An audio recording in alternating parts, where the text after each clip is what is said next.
Assalamualaikum warahmatullahi wabarakatuh. Shalom, salam sejahtera bagi kita semua. Om Swastiastu, Namo Buddhaya, salam kebajikan. Selamat datang di Dunia Aparat Channel yang menyajikan kisah-kisah menarik seputar dunia aparat penegak hukum. Di sini kita akan mengupas cerita-cerita positif maupun kontroversial, semua dikemas untuk hiburan dan pembelajaran bersama. Ingat, channel ini tidak bermaksud menghakimi atau menjelekkan siapapun, tapi murni sebagai media hiburan dan refleksi dari berbagai sudut pandang kehidupan para aparat. Kalau kamu suka dengan konten seperti ini, jangan lupa untuk klik tombol subscribe dan aktifkan lonceng notifikasimu, supaya kamu nggak ketinggalan cerita seru selanjutnya. Selamat menonton dan selamat datang di dunia aparat. Langit Balikpapan masih gelap ketika sirene meraung memecah keheningan subuh.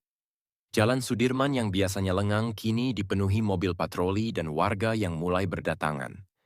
Di depan sebuah ruko tua yang telah terbakar habis, garis polisi membentang, menandakan dimulainya sebuah misteri yang akan menguncang kota ini selama berbulan-bulan ke depan. AKP Arman Dwi, Kepala Satuan Reskrim Polresta Balikpapan, berdiri mematung di depan reruntuhan bangunan. Wajahnya keras, tetapi matanya menyimpan kegelisahan yang sulit disembunyikan. Di tangannya, sebuah file tipis yang baru saja diserahkan anak buahnya. Laporan awal penyebab kebakaran. Ini bukan korsleting biasa, Pak. Ada sisa-sisa bahan bakar di bagian belakang. Seperti sengaja dibakar. Ujar Bribtu Nanda, muda dan terlalu jujur untuk lingkungannya. Arman tidak menjawab. Ia tahu tempat itu bukan sembarang ruko. Di dalamnya, malam tadi, seorang pengusaha lokal tewas, Romi Santika, pria yang dikenal punya kedekatan istimewa dengan sejumlah oknum aparat. Bisnis utamanya, pengadaan alat-alat kepolisian dan proyek APBD yang selalu lolos tanpa tender terbuka. Wartawan bakal menyerbu tempat ini dalam sejam, gumam Arman. Kita harus punya narasi yang rapi. Namun sebelum sempat menyusun alibi, datanglah seorang pria berjas hitam dengan lencana kecil di kerahnya. Kompol Hendra, anggota Propam dari Polda Kaltim. Ia melangkah mantap, langsung menuju Arman. Mulai hari ini, semua penyelidikan dikawal langsung oleh kami. Ada indikasi keterlibatan internal. Kata-katanya tajam, seperti pisau yang menusuk jantung. Arman tak bisa membantah karena ia tahu benar. Malam tadi, salah satu anggotanya terekam CCTV keluar dari lokasi 5 menit sebelum api membakar segalanya. Dan itulah awalnya. Api bukan hanya membakar bangunan, tapi juga kepercayaan. Dan di kota ini, kepercayaan lebih mudah hangus daripada kayu tua. Hujan turun tipis saat Arman memandangi rekaman CCTV yang dikirim Kompol Hendra ke ponselnya. Gambar buram itu menampilkan sosok berseragam polisi, wajahnya tertutup masker, keluar tergesa dari pintu belakang ruko. Gerakannya cepat, seolah tahu, tak boleh terlihat terlalu lama. Ini bukan cuma soal pembakaran. Para Hendra pelan. Kita bicara pembunuhan yang disamarkan dan yang lebih parah. Ada tanda-tanda sabotase barang bukti. Arman tak menjawab. Ia mengenali langkah itu. Postur tubuh, gaya berjalan, terlalu mirip dengan salah satu anak buahnya, Bribka Randi. Anggota lama yang sudah ikut dengannya sejak masih bertugas di Polsek Pinggiran. Tapi Randi bukan sembarang anak buah. Ia punya utang budi, dan Arman tahu terlalu banyak tentang masa lalunya. Dalam hati, Arman terpecah. Jika benar Randi terlibat, berarti ada dua pilihan, menyerahkan dia ke Propam dan membuka semua luka lama, atau menutup rapat dan bermain dalam skenario yang lebih gelap. Korban punya banyak musuh, kata Arman mencoba mengalihkan. Romi bukan malaikat, banyak proyek fiktifnya dilindungi orang dalam. Hendra mengangguk, tapi tidak percaya. Dan orang dalam itu, bukan kau kan? Pertanyaan itu menggantung seperti kabut di pelabuhan Semayang. Arman memutar ulang rekaman itu lagi dan lagi. Dalam pikirannya, bukan hanya kasus yang dia lihat, tapi juga semua konsekuensi yang akan mengikuti. Wartawan sudah mulai mengendus, 1-2 blogger lokal mulai membahas kebakaran misterius. Sementara itu, di tempat lain, Bribka Randi menghapus isi ponselnya. Ia duduk di dalam mobil dengan mesin menyala, menatap lurus ke depan. Di jok belakang, sebuah tas hitam berisi dokumen dan sebuah pistol tanpa nomor seri. Semuanya akan berakhir cepat, gumamnya. Tapi ia lupa satu hal. Di balik papan, bayangan masa lalu tak pernah benar-benar hilang. Mereka hanya menunggu waktu untuk muncul kembali. Malam menuruni balik papan dengan lambat, seolah kota ini menolak tidur. Di ruang interogasi Polresta, lampu neon redup memantul di kaca satu arah. Di dalamnya duduk seorang pria yang matanya menyiratkan ketakutan yang coba disembunyikan. Sarman, penjaga malam ruko yang terbakar. Saya lihat seseorang keluar dari belakang, Pak. Tapi saya nggak bisa lihat wajahnya, ucapnya gemetar. Dia bawa tas hitam besar, masuk ke mobil sedan abu-abu. Arman mencatat cepat. Tas hitam, mobil abu-abu. Tapi yang membuatnya terdiam adalah satu detail yang baru muncul. Mobil itu punya stiker polisi di kaca belakang. Arman menyandarkan punggung, napasnya pelan tapi berat. Mobil dengan stiker itu milik siapa? Ia membuka grup internal Satuan Reskrim di ponselnya, mencari rekaman patroli, mencocokkan waktu dan lokasi. Dalam daftar yang ada, hanya satu mobil dengan warna dan stiker seperti itu. Milik Randi. Jangan buat kesimpulan cepat, gumamnya pada diri sendiri. Tapi saat itulah pesan masuk dari nomor tak dikenal. Hanya dua kata, kode hitam. Arman terpaku. Kode itu bukan istilah resmi, itu sandi lama, hanya dipakai dalam lingkaran terbatas. Kode untuk operasi ilegal yang melibatkan penghilangan jejak, biasanya melibatkan uang besar dan aparat yang terlibat. Ia segera menelpon Hendra. Kita harus bicara. Sekarang, di tempat berbeda, Randi tiba di sebuah rumah tua di pinggiran Karyanggau. Di dalam, seorang wanita parubaya menyambutnya, wajahnya cemas. Kau nggak seharusnya ke sini, bisiknya. Randi membuka tas hitam. Di dalamnya, dokumen-dokumen proyek fiktif, bukti transfer, dan daftar nama-nama yang selama ini tersembunyi. Termasuk nama seorang perwira tinggi di Polda. Semuanya udah terlalu dalam, Bu. Kalau aku tumbang, mereka juga ikut. Ia tahu, dengan membawa tas itu, dia bukan cuma buron dari hukum. Dia ancaman untuk sistem yang selama ini menjaga semua tetap tertutup. Dan malam itu, satu hal menjadi pasti. Permainan telah berubah. Ini bukan lagi soal satu kematian. Ini tentang siapa yang paling siap menyelamatkan diri saat semuanya mulai runtuh. Di ruang kerja Arman, kopi dingin di cangkir tak lagi menggoda. Yang tersisa hanya tumpukan laporan dan lembaran-lembaran tak bernyawa yang berusaha menjelaskan kejahatan dengan bahasa formal. Hendra duduk di seberang, matanya tajam, memindai ekspresi Arman setiap kali nama disebut. Randi kerja di bawahmu selama 7 tahun, ujar Hendra datar. Kau yakin tak tahu apa-apa? Arman tak langsung menjawab. Tangan kirinya menggenggam dokumen yang diserahkan Sarman, penjaga malam itu.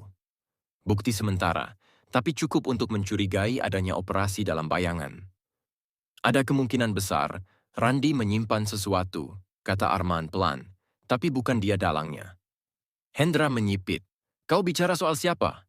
Arman menghela napas. Ia tahu waktunya hampir habis. Jika ia tak bergerak cepat, semua akan dikendalikan oleh Propam. Maka ia mengeluarkan satu nama yang selama ini hanya dibisikkan di lorong gelap kantor. Kompol Bagas. Hendra terdiam. Nama itu seperti bom waktu. Kompol Bagas, mantan kepala bidang logistik yang tiba-tiba pindah ke Mabes tanpa alasan jelas. Selama menjabat, ia dikenal tak tersentuh. Proyek pengadaan senjata, kendaraan, hingga renovasi markas semuanya lewat tangannya. Dan hampir semua rekan yang pernah mencoba menyelidiki berakhir dimutasi atau tenggelam dalam kasus kecil. Randi pernah jadi sopir pribadi Bagas waktu dia masih di sini, lanjut Arman. Dia tahu rute, tahu siapa datang, siapa pergi, dan mungkin tahu lebih dari seharusnya. Hendra berdiri, menyambar ponselnya. Kita perlu lacak keberadaan Randi sebelum orang lain menemukannya. Tapi mereka terlambat. Di gudang kosong dekat pelabuhan Karyangau, suara langkah kaki mendekat. Randi bersembunyi di balik tumpukan peti, napasnya ditahan. Dari sela kayu, ia melihat dua pria berpakaian preman memegang senjata. Mereka bukan polisi, tapi mereka tahu persis apa yang mereka cari.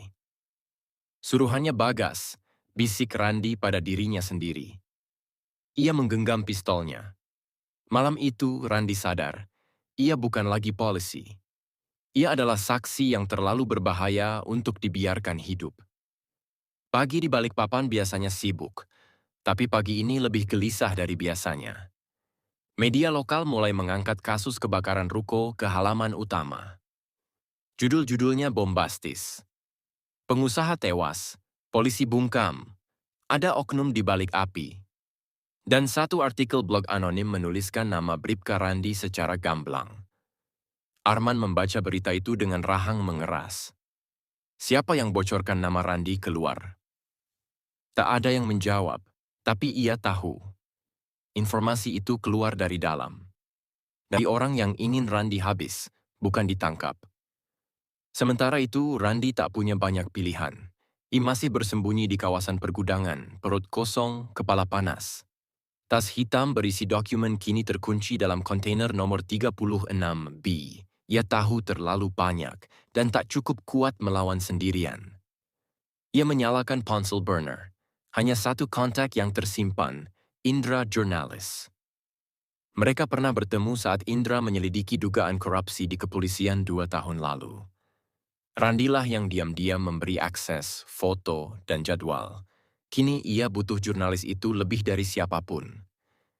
Kalau gue mati, setidaknya ada yang bisa terusin ini, katanya saat telepon tersambung. Datang ke kontainer 36B, Pelabuhan Karyangau, tapi sendiri. Jangan bawa siapa-siapa. Indra sempat diam. Lo sadar ini bakal bahaya banget, kan? Justru itu, gue nggak bisa percaya siapapun yang berseragam sekarang.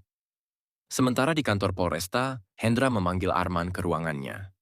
Di atas meja, foto-foto hasil pelacakan intel. Randi masih di kota, tapi anehnya dia kayak sengaja ninggal jejak, seolah mau kita temukan. Arman memandangi peta yang ditandai. Lokasi terakhir, pelabuhan. Ia bergumam, dia memancing kita.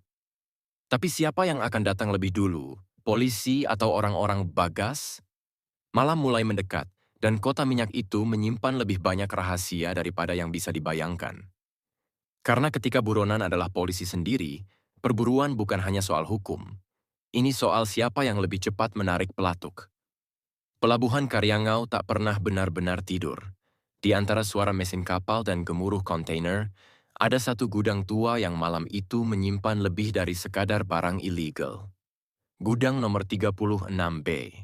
Di sanalah Randi menunggu. Duduk bersandar di balik dinding berkarat dengan pistol di tangan. Keringat dingin mengalir, bukan karena takut, tapi karena ia tahu permainan ini bukan soal benar atau salah. Ini soal siapa yang lebih dulu menghilang. Pintu gudang bergeser pelan. Randi membidik, jari tegang di pelatuk. Tapi yang muncul bukan musuh. Tenang bro, gue sendiri. Suara Indra memecah ketegangan. Randi menurunkan senjatanya. Lo nggak diikuti. Gue jurnalis, bukan intel, balas Indra sambil membuka jaket dan menunjukkan tas kamera. Mana buktinya? Randi membuka peti kecil yang tersembunyi di balik tumpukan drum. Di dalamnya, salinan dokumen transfer, foto-foto pertemuan gelap antara Bagas dan pengusaha, serta daftar pengadaan fiktif dari 5 tahun terakhir. Satu berkas bahkan mencantumkan tanda tangan Arman. Indra tertegun. Ini besar banget. Kalau ini naik ke publik, bukan cuma polisi. Pemkot, kontraktor, bahkan orang DPRD bisa ikut terseret. Makanya mereka mau gua mati, kata Randi pelan. Tiba-tiba suara langkah terdengar dari luar, cepat dan tak ragu. Randi langsung berdiri senjata siap. 3 pria muncul di ambang pintu. Tak ada lencana, hanya ekspresi dingin dan pistol berperedam. Randi Prakoso, salah satu dari mereka bersuara. Serahkan dokumen, atau kami ambil langsung dari mayatmu. Randi tak menunggu. Tembakan pertama menghantam bahu salah satu pria. Indra berteriak, berlindung di balik tiang besi. Balasannya datang cepat. 2 peluru menghantam dinding gudang, satu nyaris mengenai kepala Randi. Pertarungan singkat, brutal, dan sunyi. Dalam hitungan detik, 2 orang tergeletak. Yang ketiga melarikan diri. Randi berdarah di lengan, napas terengah, tapi masih berdiri. Indra keluar dari persembunyian. Lo gila. Gue nggak bisa mati sebelum ini keluar. Malam itu, mereka tak hanya membawa luka. Mereka membawa satu hal yang paling ditakuti oleh kekuasaan. Kebenaran yang belum sempat dibungkam. Pagi menjelang dan gudang itu kini kosong. Randi dan Indra berhasil kabur sebelum petugas pelabuhan tiba. Tapi jejak darah di lantai, peluru di dinding, dan 2 jasad tak dikenal yang ditinggalkan membuat kasus ini resmi menjadi krisis. Di Polresta Balikpapan, Arman memandangi laporan terbaru dengan mata tak berkedip. Foto-foto dari TKP mengonfirmasi kekhawatirannya. Ini bukan sekadar pelarian, ini perang kecil yang baru saja meletus. Korban tak dikenal, tak ada identitas, tapi lihat senjatanya, senjata organik kepolisian. Model lama, keluaran gudang logistik, ujar Hendra sambil melemparkan satu peluru ke meja. Gudang logistik? Bagas, Arman berbisik. Nama itu semakin menguat, tapi di saat yang sama, satu fakta menyakitkan mulai muncul. Dokumen yang dibawa Randi juga menyebut namanya. Tanda tangan Arman. Tercetak jelas di bawah salah satu surat pengadaan kendaraan dinas tahun lalu. Hendra menatap tajam. Kalau kau bersih, kenapa namamu ada di berkas itu? Arman diam. Ia tahu jawabannya tak akan meyakinkan siapapun. Saat proyek itu terjadi, ia hanya melaksanakan perintah atasan.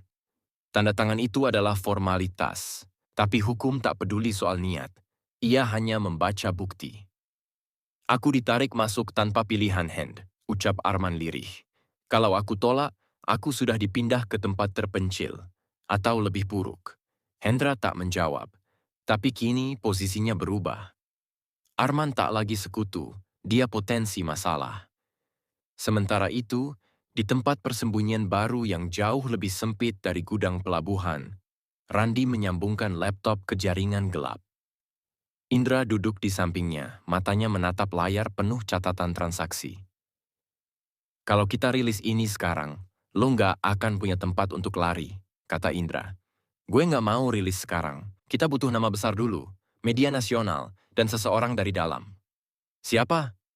Randi menatap layar membuka file baru, daftar kontak internal. Namanya muncul paling atas, AKP Arman Dwi. Dia yang sama ngajarin gue soal idealisme. Sekarang, gue bakal kasih dia pilihan, ikut bersih atau ikut tenggelam. Arman duduk sendirian di dalam mobil dinasnya, terparkir di tepi pantai Melawai. Angin laut menyapu wajahnya, tapi tak mampu menenangkan gelombang di kepalanya. Ia menatap layar ponsel. Ada satu pesan masuk dari nomor tak dikenal. Gue nggak mau lo jatuh, tapi kalau lo pilih diam, gue anggap lo bagian dari mereka. R. Ia tahu pengirimnya, dan ia tahu juga bahwa ancaman itu bukan sekadar gertakan. Randi masih hidup dan lebih berbahaya dari sebelumnya. Satu klik dari Randi, maka nama Arman ikut tercabik di depan publik.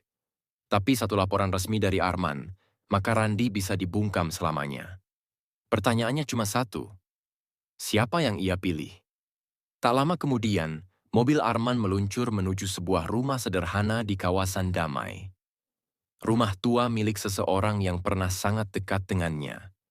Ibu Retno, janda Romi Santika. Bu, saya perlu tahu. Suami ibu, kenapa bisa terbakar dalam ruko itu?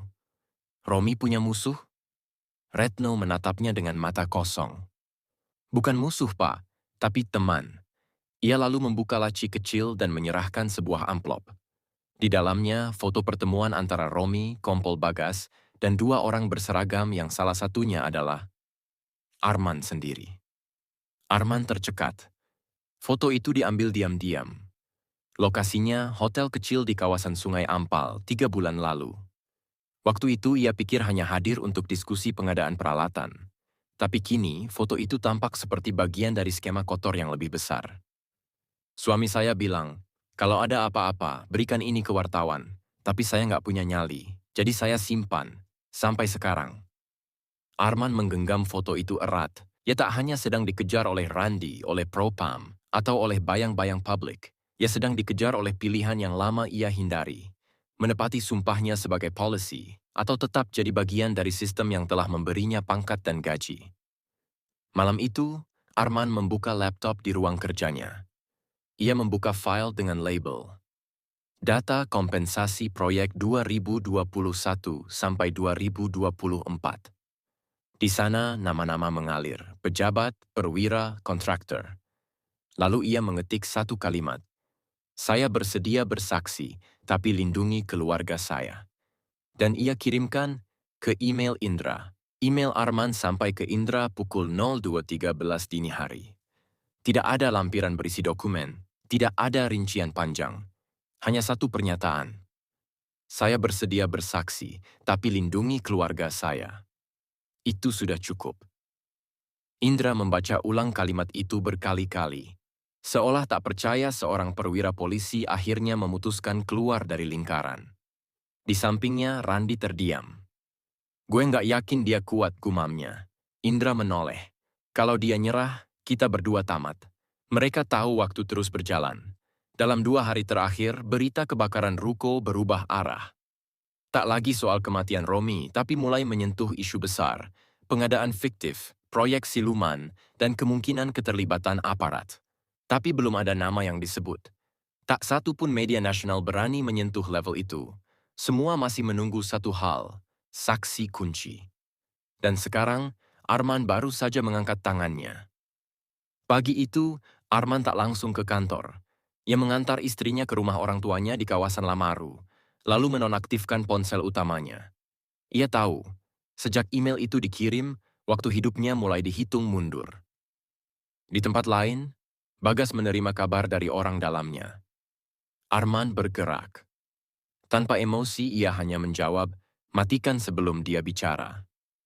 Perintah itu mengalir cepat seperti racun dalam darah sistem. Tak butuh banyak waktu sampai 2 pria berjaket hitam mulai membuntuti mobil Arman dari jarak aman. Tapi Arman sudah lebih dulu merancang jalur mundurnya. Ia tak langsung menuju rumah atau markas. Ia menuju ke tempat terakhir yang tak ada CCTV dan tak ada jaringan. Villa kosong di Bukit Bengkirai, bekas TKP pembunuhan 5 tahun lalu. Di sana, ia sudah membuat salinan dokumen, bukti aliran dana, notulen rapat ilegal, dan daftar proyek fiktif. Semua ditaruh dalam flash disk dan dikirim ke alamat rahasia milik Indra via kurir lokal. Flash disk itu diberi label sederhana. Bukti final, jika saya mati, sebarkan. Malam harinya, Arman duduk sendirian di teras villa. Tak ada cahaya kecuali rokok di ujung jarinya yang menyala pelan. Dan dari kejauhan, sepasang lampu mobil mulai mendekat perlahan. Mobil hitam berhenti sekitar 50 meter dari villa. Mesin tak langsung dimatikan. 2 siluet keluar dari kabin depan, berjalan pelan, tenang, dan terlalu yakin. Arman mematikan rokoknya, meletakkan tangannya di atas pistol yang tergeletak di meja kayu lapuk. Ia tahu mereka datang bukan untuk bicara. Langkah kaki menghantam kerikil, suara gemerisik daun kering pecah di malam hutan. Villa itu sunyi, dindingnya berlumut, jendelanya pecah, seperti menyimpan rahasia yang terlalu malas dibuka. Tapi malam ini, tempat itu akan kembali jadi saksi. AKP Arman Dwi, suara pria pertama terdengar. Serahkan filenya, dan kita bisa akhiri ini tanpa darah. Arman berdiri. Kalian telat, filenya sudah dikirim. Kalau gue mati malam ini, besok pagi seluruh kota akan baca siapa yang ada di balik proyek siluman itu. Termasuk nama besar kalian. Diameter hanya angin yang menjawab. Lalu suara pelatuk ditarik. Dor. Tapi bukan Arman yang jatuh. Peluru pertama meleset. Arman melompat ke belakang tiang, membalas dengan 2 tembakan cepat. Salah satunya mengenai kaki penyerang kedua. Teriakan kesakitan terdengar. Yang satu lagi kabur ke hutan. Arman kehabisan napas, lututnya gemetar, tapi bukan karena takut. Karena marah, karena bosan. Karena semua ini tidak seharusnya terjadi pada orang yang hanya ingin menegakkan sumpah. Ia mendekati pria yang tertembak, sekarang meringis di tanah. "Siapa pengirimmu?" tanyanya dingin. "Lo udah tahu," desis pria itu. Bagas gak pernah ngasih kesempatan kedua. Arman mengambil ponsel pria itu dan mengirim satu pesan ke nomor terakhir yang digunakan. Terlambat, kau salah pilih musuh. Setelah itu, ia menghubungi Indra lewat saluran aman. Simpan filenya baik-baik. Besok pagi, lo rilis semua. Sekalian sama pengakuan gue. Gue nggak mau bersih sendirian. Indra di seberang hanya bisa mengangguk. Lo yakin ini cara satu-satunya? Arman menatap langit malam Kalimantan, gelap dan berat. Bukan, tapi ini satu-satunya cara yang masih ada. Dan di tempat lain, Randi membaca berita singkat di ponsel. Penyerangan villa di Bukit Bengkirai, 1 luka tertembak. Ia tahu, ini baru permulaan. Pagi menyingsing, dan berita tentang penyerangan villa di Bukit Bengkirai sudah tersebar. Tapi lebih mengejutkan dari itu adalah munculnya satu unggahan anonim di platform investigasi lokal. Saksi internal siap buka suara soal mafia project di Balikpapan. Di bawahnya, file dokumen berjudul Bayangan Project menyebar cepat. Netizen menggila. Beberapa nama pejabat disebut, ada bukti aliran dana ke rekening pribadi, tanda tangan asli pada berkas fiktif, dan yang paling mencolok, nama Kompol Bagas sebagai aktor utama jaringan tersebut. Di akhir dokumen, satu pernyataan menyita perhatian. Saya, AKP Arman Dwi, siap bersaksi secara terbuka. Negara harus lebih besar dari ketakutan. Kantor Polda langsung gempar. Propam bergerak. Media nasional mulai menyentuh kasus ini. Sementara itu, di ruang kecil kosan Indra, Randi berdiri mematung di depan layar laptop. Dia benar-benar melakukannya, ucap Randi lirih. Indra mengangguk. Dan kita sekarang punya senjata paling kuat, opini publik. Tapi Randi tak tampak lega. Kita juga baru buka satu pintu. Kita belum tahu tutup seberapa banyak orang di belakang Bagas. Siang itu, kantor Polresta seperti sarang lebah yang disemprot air. Wartawan berdatangan, pimpinan tertinggi Polda Kaltim turun langsung, dan Bagas hilang. Ia tak muncul di kantor, tak bisa dihubungi. Rumahnya kosong, nomor pribadinya tidak aktif. Dia kabur, ujar Hendra di ruang rapat. Dan orang kayak dia nggak kabur sendirian, dia pasti punya rencana. Sore harinya, Arman mendapat pesan di ponsel backup-nya. Pesan pendek, tanpa nama pengirim. Lo buka mulut, sekarang giliran lo ngerasain hukuman. Arman menatap layar itu lama. Tapi sebelum ia bisa merespons, alarm rumahnya berbunyi. Gerbang belakang terbuka paksa. Ia tak buang waktu, mengambil pistol bergerak ke sudut gelap rumah. Tapi ketika pintu dibuka, yang masuk bukan pembunuh. Tapi istrinya, tubuh gemetar, wajah panik. Ada yang ikutin aku dari rumah mama. Mereka tahu kita sudah pisah alamat. Arman memeluknya, mencoba menenangkan. Tapi otaknya sudah berputar cepat. Kalau Bagas mengejar keluarganya, maka ini bukan lagi soal skandal. Ini personal. Dan ketika seseorang menyerang keluarga polisi yang bersaksi, tak ada lagi tempat yang aman. Malam itu Arman menutup semua tirai rumah. Ia memasang kunci tambahan di setiap pintu dan jendela. Tapi ia tahu, benteng paling kokoh pun bisa runtuh kalau lawan yang datang tak peduli hukum. Ibu dan anakmu harus keluar dari kota, kata Randi di ujung telepon. Gue punya kenalan Tarakan. Aman, setidaknya sampai badai ini selesai. Arman mengangguk. Beri gue waktu semalam. Gue mau bersihkan yang masih tersisa di sini. Setelah menutup telepon, ia duduk di depan komputer dan mulai mengetik pernyataan lanjutan. Ia tahu pengakuan awalnya hanya membuka celah, tapi jika ingin sistem ini benar-benar ambruk, dia harus sebut nama-nama yang lebih besar, termasuk satu nama yang selama ini tak pernah disebut langsung, AKBP Rashid, Kapolresta Balikpapan. Arman pernah percaya pada Rashid, pernah menganggapnya panutan, tapi sekarang ia tahu, banyak transaksi ilegal yang tak mungkin terjadi tanpa persetujuan atasan setingkat itu. Sambil mengetik, Arman mendengar sesuatu. Suara samar di luar jendela.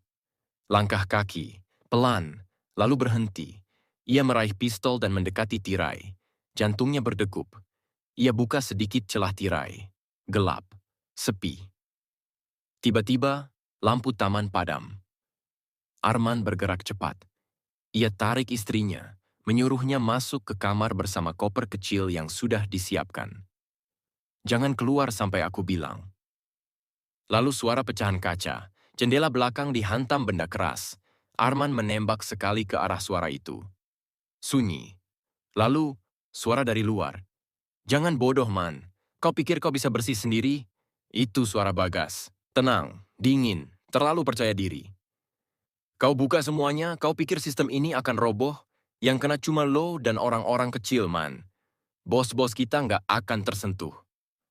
Arman berdiri membelakangi dinding. Mungkin, tapi kalau cukup banyak orang tahu, mereka nggak bisa pura-pura buta. Bagas tertawa. Idealisme lucu, tapi idealisme nggak bisa beli keamanan buat keluargamu. Beberapa detik kemudian, suara sirine terdengar dari kejauhan.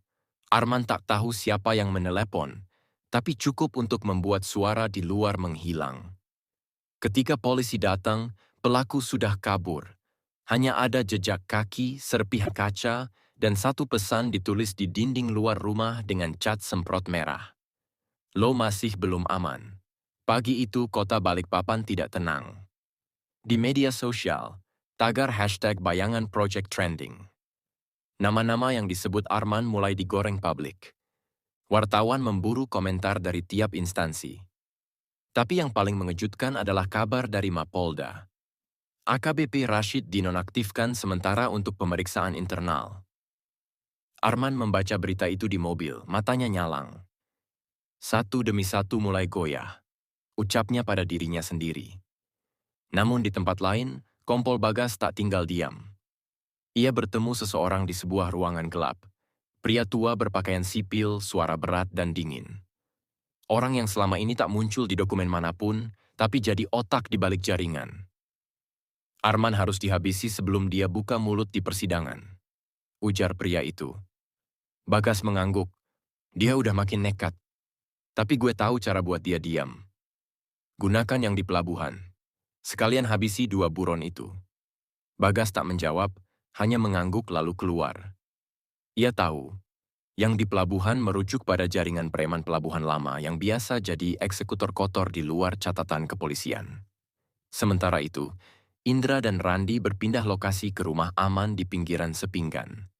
Mereka baru saja menerima flash disk cadangan dari Arman, berisi versi lengkap dokumen proyek, termasuk bukti rekaman rapat antara Bagas dan beberapa pejabat sipil.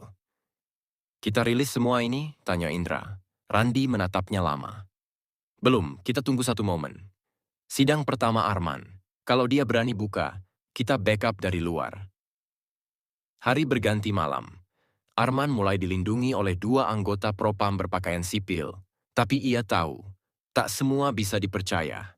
Ia tidur dengan pistol di bawah bantal. Dan benar saja, pada pukul 03.10 dini hari, terjadi ledakan kecil di halaman belakang rumah tempat ia ditampung. Bukan untuk membunuh, hanya mengirim pesan. Salah satu petugas mendekat, wajah pucat. Pak, itu bukan granat biasa, itu sinyal. Mereka sudah tahu lokasi kita. Arman menarik napas dalam. Bawa aku ke kantor propam sekarang, malam ini juga, sebelum mereka buat rencana berikutnya. Dan dalam mobil gelap yang melaju cepat di malam Balikpapan, Arman menatap keluar jendela. Kalau besok aku nggak sempat bicara di depan hakim, pastikan suara ini tetap hidup, katanya ke Indra lewat telepon. Indra menjawab singkat, lo hidup atau mati, kebenaran ini udah jalan sendiri, Man. Hari itu, Pengadilan Negeri Balikpapan dipenuhi wartawan. Tak seperti sidang biasanya, pengamanan diperketat. Sidang perdana kasus korupsi pengadaan proyek infrastruktur 2021 sampai 2024 digelar, dan AKP Arman Dwi hadir sebagai saksi kunci. Di luar gedung, massa berkumpul membawa spanduk, berani jujur hebat, bongkar mafia proyek, dan satu tulisan mencolok, kami bersamamu, Arman. Di dalam ruang sidang, suasana menegangkan. Hakim membuka persidangan dengan wajah datar. Jaksa penuntut umum membacakan dakwaan, penggelapan anggaran, pemalsuan dokumen, dan suap berjaringan. Nama-nama seperti Kompol Bagas, AKBP Rashid, dan beberapa kontraktor disebut sebagai pihak terkait. Saat tiba giliran Arman bicara, ruangan mendadak hening. Ia berdiri, tegap, tapi mata sedikit bergetar. Saya tidak akan bicara sebagai polisi. Saya bicara sebagai warga yang dikhianati oleh sistem yang seharusnya melindungi. Ia mulai memaparkan kronologi keterlibatannya. Bagaimana ia direkrut untuk mengawal proyek, bagaimana tekanan datang dari atasannya, hingga bagaimana Romi, rekan lamanya, dibungkam dalam api demi menjaga rahasia yang terlalu mahal untuk bocor. Dan ketika saya mencoba mundur, ancaman datang. Bukan hanya untuk saya, tapi untuk keluarga saya. Semua diam. Tiba-tiba dari pintu samping seorang pria berlari masuk sambil berteriak, "Arman, tiarap!" Seketika, dor! Satu tembakan dilepaskan dari luar gedung. Kaca jendela pecah. Tembakan gagal mengenai Arman, hanya menghantam tiang kayu. Polisi pengamanan segera mengamankan ruang sidang, menarik Arman keluar lewat pintu darurat. Peluru itu jadi bukti paling nyata, masih ada yang ingin kebenaran ini terkubur. Sore harinya, media sudah memberitakan, saksi kunci nyaris ditembak di persidangan. Arman dipindahkan ke tempat aman oleh LPSK, Lembaga Perlindungan Saksi dan Korban. Dan tepat pukul 20.00, sebuah video diunggah di akun anonim milik Indra. Video berdurasi 7 menit itu berisi testimoni Arman versi utuh. Suara, wajah, bukti-bukti, tanpa sensor. Dalam 3 jam, video itu tembus 4 juta penonton. Dan untuk pertama kalinya, publik benar-benar tahu siapa saja yang selama ini bermain di belakang proyek-proyek kosong yang menghisap uang negara. Tapi ini belum selesai. Karena Bagas masih belum tertangkap. 2 hari setelah video Arman viral, Balikpapan tidak lagi sama. Rakyat menuntut bersih-bersih. LSM turun tangan. Jaksa Agung mengirim tim khusus dari Jakarta. Dalam 1 pekan, 6 pejabat dinas dan 3 perwira polisi ditangkap. Tapi satu nama masih buron, Kompol Bagas. Keberadaannya jadi teka-teki. Ada yang bilang ia kabur ke Malaysia lewat jalur tikus. Ada yang yakin dia masih di Kalimantan, dilindungi jaringan setianya. Namun yang pasti, dia tidak tinggal diam. Sementara itu, Arman disembunyikan oleh LPSK di lokasi rahasia. Istri dan anaknya sudah dibawa keluar dari Kalimantan. Tapi ia tahu, selama Bagas belum tertangkap, hidupnya hanya ditunda, bukan diselamatkan. Di tempat lain, Indra dan Randi duduk di sebuah warung kecil di tepi pelabuhan. Mata mereka terpaku pada layar ponsel. "Lihat ini," kata Randi, "ada kiriman video. Sumber anonim, lokasi pelabuhan lama." Video itu menampilkan seseorang yang berjalan pincang, wajahnya separuh tertutup masker. Tapi Indra langsung tahu siapa dia. "Bagas!" Video itu diambil dari jarak jauh, seolah orang yang merekam tahu dia harus menghindari bahaya. Randi berdiri. "Kita harus kirim ini ke pihak berwenang. Lokasi persisnya bisa dilacak lewat metadata." Tak butuh waktu lama, Polda langsung bergerak. Dalam operasi senyap pukul 02.15 dini hari, Bagas ditangkap di sebuah gudang tua dekat Pelabuhan Margasari, tanpa perlawanan. Ketika ditanya kenapa tidak kabur ke luar negeri, jawabannya singkat. "Orang kayak saya, gak akan aman dimanapun." Seminggu setelah penangkapan Bagas, Arman kembali berdiri di ruang sidang. Kali ini sebagai saksi terakhir. Tak ada bayangan yang abadi, katanya di akhir kesaksiannya. Karena cahaya akan selalu datang, bahkan dari orang-orang kecil yang berani bicara. Hakim menjatuhkan vonis berat untuk Bagas dan pejabat lain. Hukuman penjara, pencabutan jabatan, dan penyitaan aset. Tapi lebih dari itu, kota Balikpapan berubah. Banyak proyek diaudit ulang. Beberapa pejabat baru dilantik, dan di sudut kota, mural bergambar wajah Arman mulai muncul dengan satu kalimat di bawahnya. "Berani bersuara, meski nyawa taruhannya." Indra dan Randi menatap mural itu dari jauh. Tak ada lagi yang perlu mereka lakukan. Cerita ini ditutup, tapi perjuangan belum selesai. Karena bayangan selalu ada, di tempat yang tidak dijaga.